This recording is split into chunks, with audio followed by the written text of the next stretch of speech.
Welcome to So You Want to Be a Real Estate Agent. Are you evaluating your career in real estate? Feel like you're ready for a fresh start? Or ready to take your career to the next level? This is your podcast. Welcome back to So You Want to Be a Real Estate Agent. I'm your host, Meredith Fogel, and today I have back by special request, Rose Anderson. So I was just sharing with Rose that the podcast that we did with her earlier was one of the most watched and listened to episodes that we have had. And I'm guessing it's because Rose comes across so authentically, so genuine, very positive, and I think because you also shared some real nuggets with people that they were able to take and plug right into what they were doing. So we're hoping that you're going to get a little bit more of that today. So we're excited to share what you've been up to since the last podcast, the successes that you have achieved. And one of the things I always say to Rose is the level of confidence that you exhibit all the time now is so impressive. And I mean, you've worked really, really hard to gain the knowledge that you've gained and to feel like, you know, you're in this place now that you have your foundation under you is awesome. And awe-inspiring. And I mean, I'm fully giving Rose now referrals that come in and things like that, because you just got it. Like, I know when people are with you, they're going to feel like they're confident and in great hands. So thank you for that being means who you so are. much to me. You have no idea. To have somebody else have confidence in me, to refer me to someone else, to help someone that they personally know, is just it really boosts your ego too. Well, I mean, it's well deserved. So thank you. You've done so much to earn what you get and to, you know, every single day to continue to grow. So, all right, so let's get the audience up to speed. Since we last talked to you, tell everybody what you've been doing, the transactions you've had, any challenges you want to share, whatever you think they might want to know about where you've been. I actually can't remember if I had a transaction yet when I did my second podcast. Your second one, I think you might have been on. So I think I've had two settlements since then. Yeah. My most recent was a really sweet couple from out of state. I helped them relocate here. Yep. From South Carolina. And it's in Frederick, by the way. So if you're looking to buy in Frederick. Rose has become somewhat of an expert in Frederick, which is, for those who are watching from out of state, that's a little bit northwest of the DC metro area.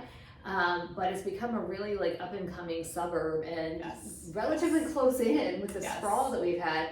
And really, it's got great history, cute little boutiques, great, eating and shopping and entertainment, all the things. I think also the affordability. It's also, it's right along the 270 corridor. True. Yeah. And you can get outside of the city, where we are in Gaithersburg, and it's a little more affordable. You can get more land, more house. Yeah, it's pretty.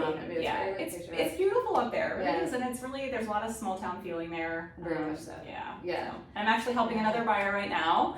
And then another. So I have two more waiting in the wings in Frederick. Yes. I didn't intend to go to Frederick, but you go where the business is, and I'm hungry for it, so I'm gonna take it. Yeah, and that's, I think, one of those things too. You've kept your head down. You've stayed hungry, and you're not afraid to take on the challenge. There are lots of agents who would be was. Oh, okay. Oh, let's talk about that. Let's talk about I don't know if you knew me a little bit ago, even earlier this year. I mean, I was terrified. Like I mentioned before, and I think my first podcast was, oh my gosh, if I talk to someone, I may actually have to work with them and help them and do contracts and stuff.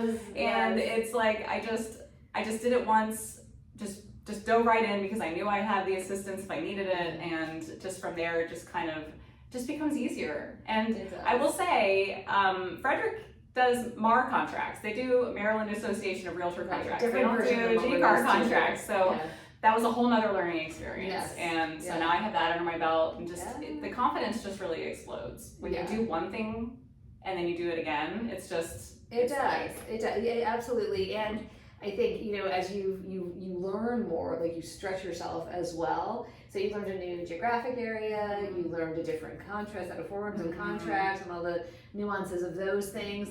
The one thing I will say that I don't think will change, and it shouldn't change, that studs you so well, and I said this to you, I'm going to say it on the podcast, is you've got this really unique combination of the ability to connect with people, and you've also got a high analytical and conscientious piece of you. So when you did so let's talk about DISC assessment for a second. Yeah.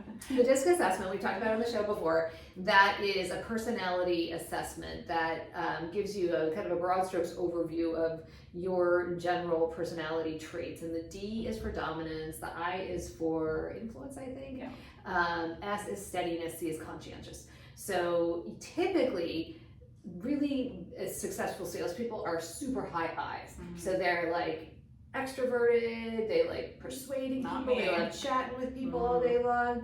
Right, so, and typically those people also are super low S and or C. Many times they're also a high D, so that they could be dominant and influential, which those are typically like, like I'm a high D, high I, like out there and, driving businesses. But you also have a natural and adapted state. So for me, I've had to adapt to be a higher I than I naturally am, because I'm naturally really an introvert. So I've had to like push myself to get out there. My D was always really strong. But you have a really cool combination. So what's your profile? S and C. S and C, right. Yeah. So high steadiness, high conscientious. And what's interesting about that profile is, although on the face of it, you might not think, oh, that's going to be a salesperson who's going to like take off right away and be super successful. Where that person becomes very successful, like you, Rose, is where they do the work, they put the time in, they have that diligence. They may be a slower burn, but when they catch fire, man, they stay there. It's kind of like, the fire is a good example too, because if you like let the kindling burn out, you don't keep feeding it, the fire will die. And that's what happens with a lot of like those high I's. They go hard, they burn out, but they're not continuing to feed. So when you figure out how to be steady, consistent, conscientious, then you're going to have a long-term real estate career that's going to have a lot of legs and a lot of strength behind it. I think that's exactly where you are. The other thing that's beautiful about that is you've also got the combination of coming from like what I call being a servant leader, right? Like you like to serve people, you lead through service, through helping them accomplish their goals, and you're also, the conscientious part comes in where you were saying like, I was like, oh my gosh, I might have to do a contract, right? Because you're in a position of fiduciary position for the people that you're serving. Serious stuff. It is serious stuff, yeah.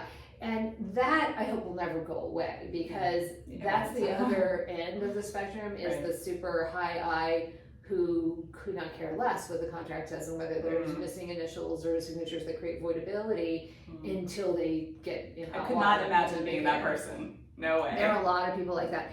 And I think they do a disservice to the client, but it's that awareness and that ability not to like make that an obstacle to your success and to enable yourself to go, and it's okay. I know I'm competent and can make sure that everything is good and all the I's are dotted and T's are crossed, which is what the high C loves to make sure. Yeah, and it was very accurate when I was reading the description, and it was 50 something pages, so it was a lot to read, but it was really describing me very well. Yeah, it did. Yeah, okay. So you've gotten to that place now where you've stretched yourself, you've learned some new things, you have transactions under your belt. When a new client comes your way now, what's your initial feeling?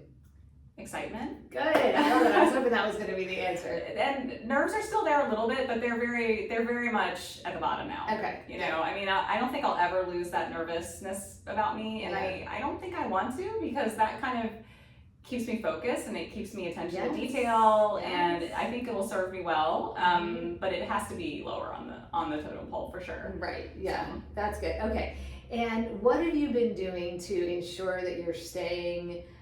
Your pipeline staying filled in this market, because that's the other thing I thought we could chat about a little bit. If you're experiencing what we're experiencing here, it's a more sluggish market, not as many deals to be had. There are lots of agents who are really feeling desperate and kind of starving right now because they're not getting transactions happening. Rose is, and I'm not going to steal your thunder, I'm going to let you tell the story of like the one that you just shared with me. But what are you doing that you think is like feeding that pipeline for you? Open houses. Open houses, okay.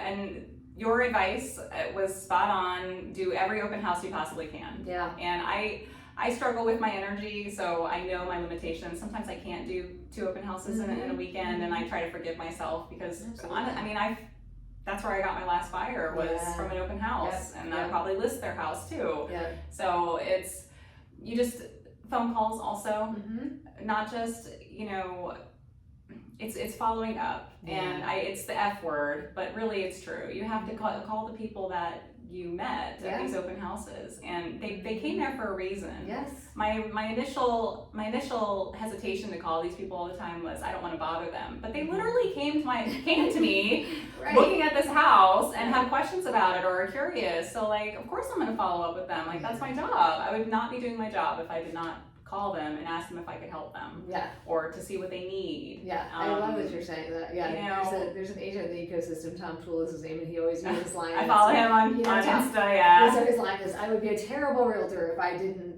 so it's sort of that same thing, you're just saying it in your head rather than out loud. Yeah. I mean, we're here to provide a service for someone, and they came to see us. Yeah. Another thing is we utilize the buyer looking letters. And I've had 2 responses so far. I've sent out quite a few, and we don't always get a response. But I've had 2. I just had one yesterday. And what that is, if you guys don't know, Meredith might have talked about it, is, I have a client that is looking for a house in a specific neighborhood, a specific type of house, a specific street. So I, find out their address, the owner, and I mail them a letter and say, hey, can I have a buyer that is ready. Are you ready? And I gauge their interest, and they don't have to respond, but sometimes they do. It's a great way not only to find a house for your buyer, but also to find a potential listing, because so many times those people will call you and say, well, yeah, I am thinking about moving, and you're like, well, can I bring my buyer? And they're like, well, can you talk to me about selling my house? Yeah. Sure. Yeah. Can I bring my buyer first? Yeah. But so that's a great way to do it. Now, a couple of tips on the buyer looking strategy. Let's walk people through it if they don't know what it is completely. So like Rose said, this is where you have a buyer looking for a specific type of a property, and you're sending letters out to homeowners who have properties that match the basic criteria that the buyer is looking for. Here's my caveat to anyone listening or watching right now is, don't get bogged down in the research piece of this. Right. You don't have to spend days and weeks trying to find the exact needle in the haystack match for every single thing that buyer is looking for 2 reasons. One is, often buyers become more open to things once they've seen them, even if they're not checking every single box.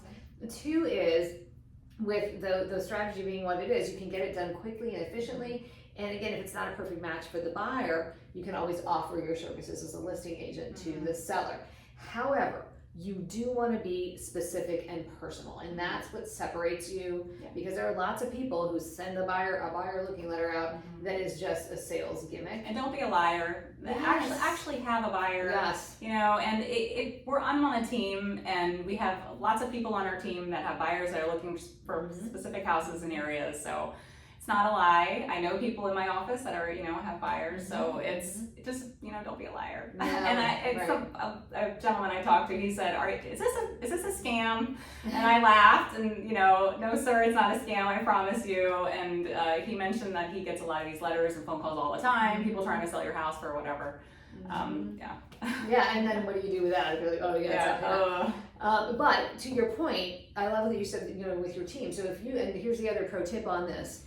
50, we call them magic buyer letters, which is Jimmy Mackin and Tom Ferry's listingleads.com platform that we use the letter verbiage from, which is very compelling, great calls to action in there.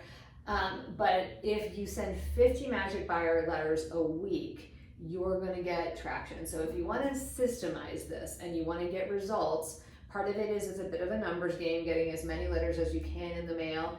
2 is the hand-addressed envelope is vitally important, because it gets people to open the mail. Now, here's another little interesting tip that I just heard the other day from somebody, which is no return address. Did you know that 63% of sellers and buyers choose their agent based on local proximity? That's why farming or geo-farming is such a proven method for long-term success in real estate. If you've been considering becoming a farmer or a geo-farmer in your market, but not sure how to get started, check out Farming for Real Estate Agents. This blueprint will walk you through exactly how to choose a geofarm area, how to figure out by running some calculations whether the farm area that you're selecting can support your goals and will help you track your return on investment. You'll also hear from locally famous farmers who have already dominated their market shares, so you can R&D their secrets and dominate the area that you choose to geofarm. And I haven't tried that yet, but I think we should. Because if the people have a hand-addressed, self-addressed envelope with no return address, they're like, who could this be More from? curiosity. There's curiosity, they're Interesting. likely going to open it, and you know what, if it gets returned to sender, Right. it's useless to us anyway. Right. It's not like we're going to take the stamp Right. off of it or something like that. So let's talk about the contents of the letter. Oh, and also a lot of people will do like a navy blue envelope or a black envelope or a green Something envelope to with stand white out. and gold Yeah. writing. Yeah, something that makes it look more like a real note or an invitation. So the contents of the letter itself, for those who do not have listing leads, which again I highly recommend, but if you don't, talk to me about what the letter should have that enables the potential seller to see that you like really have a buyer who's specific for that property. Well, it should be concise, Mhm. it shouldn't be very long, and it should say that, your buyer is qualified, what they're looking for specifically in the neighborhood, and that they're ready to go now, they're ready to move now.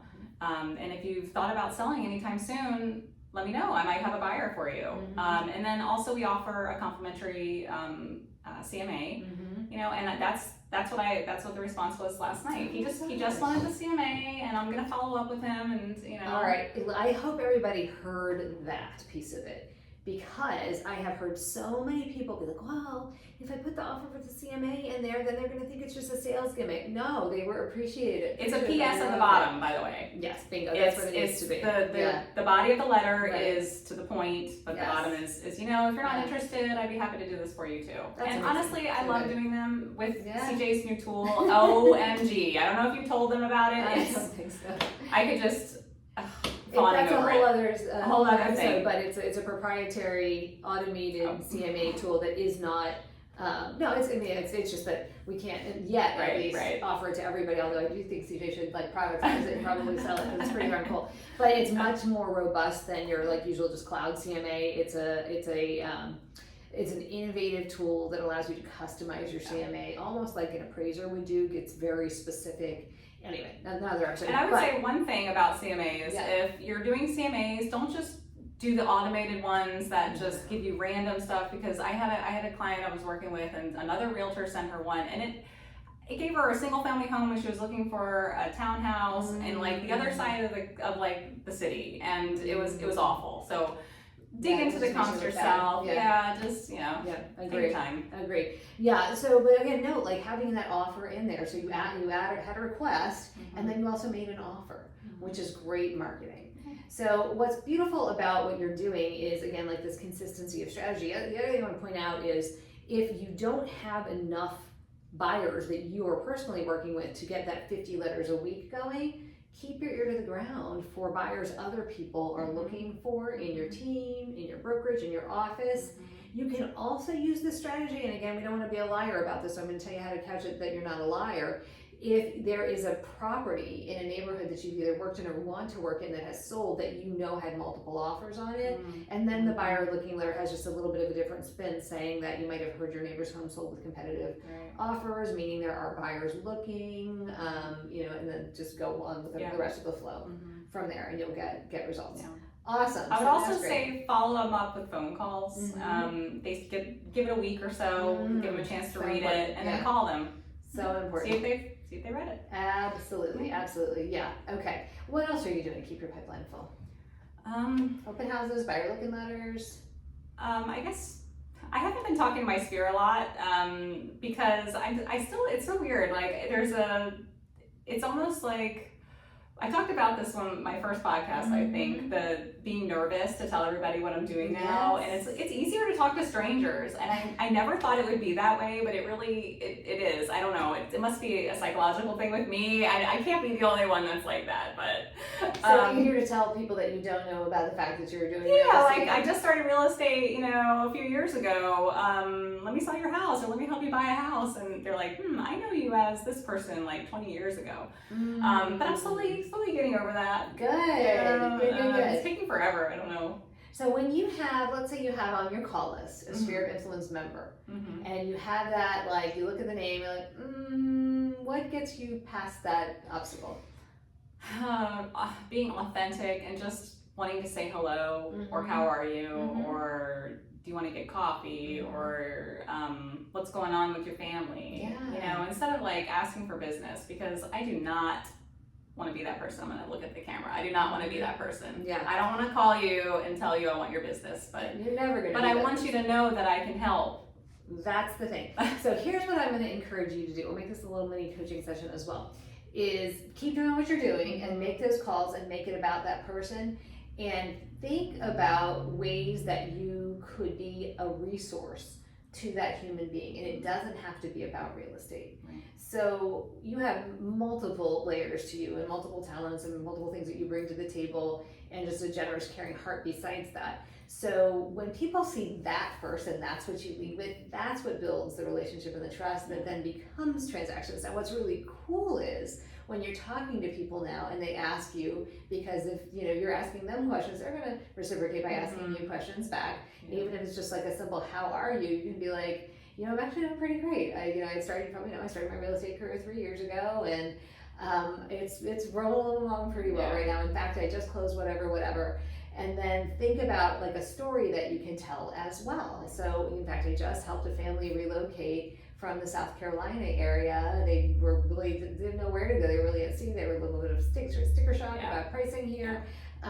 So it took us a bit, but we found them the perfect place, and they are absolutely thrilled. And what happens when you do that is you're positioning the other person, meaning the client you served, first. You're not saying how great you are, you're saying how you helped them. And it gets people's wheels turning. They all start to go, who do I know who's relocating? Can Rose help them? And and you don't have to say. In fact, I suggest that you don't say. So who do you know who's relocating here? If you ever know anybody who's relocating here, you don't have to. And I used to be like, that used to be one of the things I would say, all like at the close of almost every conversation is, if you know of anybody that's looking to move to the, I can just cringe, right? I'm cringy, like. Well, and that's a strategy that's taught actually. Is doing like by the way, it feels natural at first, but when you're in it, it feels completely opposite of what how you should be, and I get it now. For sure. Right, it does. As long as you're reminding them what you do, like you don't want to have what you don't want to have is the whole conversation and be like, by the way, remember I'm a real estate agent. That's terrible. Making sure it's like organically brought into the conversation. Perfect term, organic. Yeah, so I would say, keep that going, and don't be afraid to sing your own praises a little bit and to tell people what you've done. That's hard. That's hard, Meredith. It's hard for you. It's really it is. People love talking about themselves. I hate talking about myself. I know, I do. But if you're letting other people do it first, which is awesome. That's exactly what you should do. And then just let them ask the question and then just answer it spontaneously.